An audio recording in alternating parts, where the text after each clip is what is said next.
a stop to the nuclear threat posed by the world's #1 state sponsor of terror.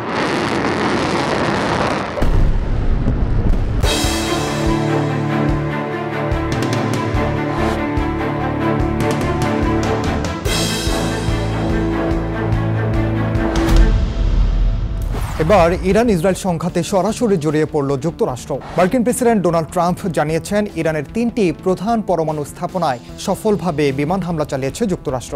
লক্ষ্য ছিল Fordow, Natanz ও ইস্পাহান পরমাণু স্থাপনা। Trump জানান এই হামলা ছিল সম্পূর্ণ সফল এবং ভবিষ্যতে আরও লক্ষ্যবস্তু প্রস্তুত রয়েছে।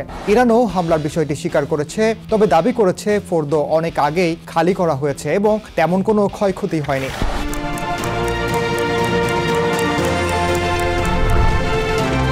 যুক্তরাষ্ট্রের হামলার এই ধাপে মধ্যপ্রাচ্যের যুদ্ধ পরিস্থিতি আরও উত্তপ্ত হয়ে উঠেছে।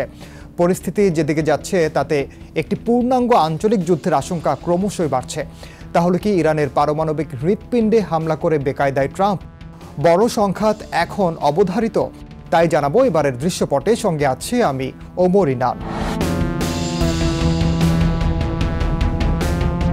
ইরানে মার্কিন হামলার পরপরই ইরানকে বিশ্বের 1 নম্বর সন্ত্রাসী পৃষ্ঠপোষক রাষ্ট্র উল্লেখ করে প্রেসিডেন্ট ডোনাল্ড ট্রাম্প তার ভাষণে বলেন, এই হামলার উদ্দেশ্য ছিল ইরানের পরমাণু সক্ষমতা ধ্বংস করা এবং তাদের থামানো। Our objective was the destruction of Iran's nuclear enrichment capacity and a stop to the nuclear threat. তিনি আরও জানান, ইরান যদি শান্তির পথে না আসে তাহলে পরবর্তী হামলা আরও ভয়ঙ্কর হবে। ইসরায়েলি সেনাবাহিনী ও যুক্তরাষ্ট্রের যৌথ অভিযানকে ঐতিহাসিক সাফল্য বলে অভিহিত করেন তিনি। ট্রাম্পের দাবি, বিশ্বে এমন কোনো সেনাবাহিনী নেই যারা এ ধরনের অভিযান সফলভাবে চালাতে পারে।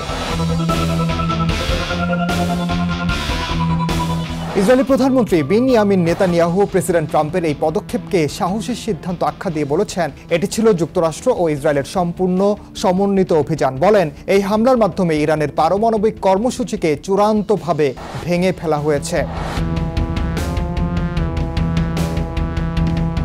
ইরানের পররাষ্ট্রমন্ত্রী আব্বাস আরাকচি হামলার পরপরই বলেন, জাতিসংঘের স্থায়ী সদস্য হয়েও যুক্তরাষ্ট্র আন্তর্জাতিক আইন, জাতিসংঘ সনদ এবং পরমাণু নিরস্ত্রীকরণ চুক্তি এনপিটি লঙ্ঘন করেছেন। তিনি হুঁশিয়ারি দিয়ে বলেন, এই কাজের চিরস্থায়ী পরিণতি থাকবে এবং ইরান নিজের সার্বভৌমত্ব রক্ষায় সকল বিকল্প বিবেচনায় রাখছে। ইরানি পার্লামেন্টের উপদেষ্টা মাহাদি মোহাম্মদী বলেন, ফোর্দো বহু আগেই খালি করা হয়েছে। এই হামলা ইরানকে ভয়ের মাঝে ফেলবে না। পার্লামেন্ট সদস্য মানান রাইসি জানান, ফোর্দোয় ক্ষয়ক্ষতি তেমন কিছুই না, মূল স্থাপনা অক্ষত রয়েছে। ইরান তার নিজস্ব সক্ষমতা, বিজ্ঞান ও আত্মনির্ভরতায় গর্বিত বলেও জানান তিনি। ডেমোক্রেটদের কড়া প্রতিক্রিয়ায় উত্তাল মার্কিন কংগ্রেস। সিনেট নেতা চাক শুমার বলেন, একতরফাভাবে যুদ্ধ শুরু হয় একমাত্র কংগ্রেসের অনুমতিতে, এছাড়া সম্ভব নয়। কংগ্রেসম্যান আলেকজান্দ্রিয়া ওকাসিও কর্টেজ বলেন, এটি স্পষ্টভাবে অভিশংসনের ভিত্তি। ইলহান ওমর জানান, মধ্যপ্রাচ্যের জটিল পরিস্থিতিতে এটি বিপজ্জনক ও দায়িত্বজ্ঞানহীন পদক্ষেপ। জামাল খাশোগি প্রতিষ্ঠিত মার্কিন থিঙ্ক ট্যাঙ্ক ডনের নির্বাহী পরিচালক সারা লিয়া হুইটসন বলেন, ট্রাম্পের সিদ্ধান্ত আন্তর্জাতিক আইন ও মার্কিন সংবিধান উভয়ই লঙ্ঘন করেছে। তিনি ইসরায়েলের স্বার্থে যুদ্ধ শুরু করেছেন এবং নিজের প্রতিশ্রুতি ভঙ্গ করেছেন বলেও জানায় তারা।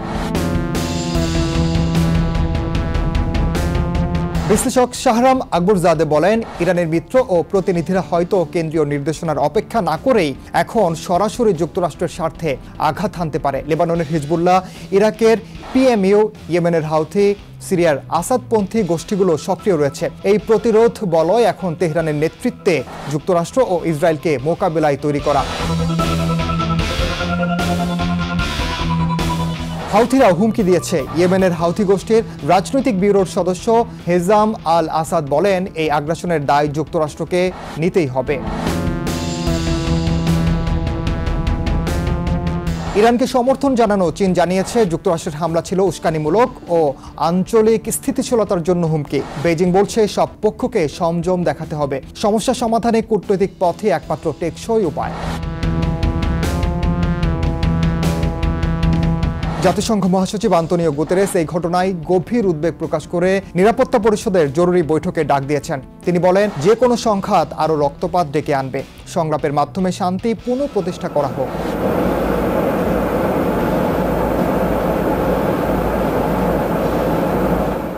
যুক্তরাষ্ট্রের এই হামলা ইরান ইসরায়েল সংঘাতকে এক নতুন মাত্রায় নিয়ে গেছে। তবে ইরান তার কৌশলগত সহনশীলতা, আঞ্চলিক সংহতি এবং আত্মবিশ্বাসের মাধ্যমে আবারও প্রমাণ করেছে সেই কেবল প্রতিক্রিয়া দেয় না, প্রয়োজন হলে জবাবও দিতে জানে। যুদ্ধকে এবার ছড়িয়ে পড়বে গোটা মধ্যপ্রাচ্যে, তা সময়ের অপেক্ষা।